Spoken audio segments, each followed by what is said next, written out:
টাকা এমন একটা জিনিস যেটা পাওয়ার জন্য মানুষ নিজের জীবনটা উজাড় করে দেয়।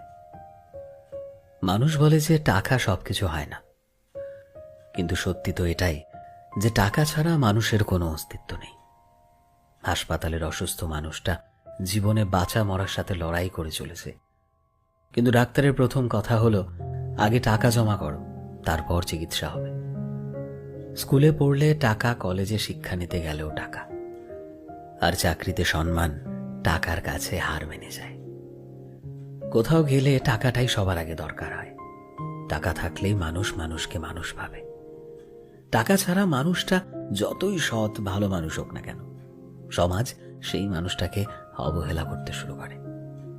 বাস্তব তো এটাই যে টাকা শুধু দরকারই হয় না, আজকের মানুষের প্রয়োজন হয়ে উঠেছে। যার কাছে টাকা আছে সেই ঠিক, সে সব থেকে বড়, সে সবচেয়ে বড় সম্মানের যোগ্য। আর যার কাছে টাকা নেই, তার সত্যিগুলোকেও সহজে মিথ্যে বানিয়ে দেওয়া যায়।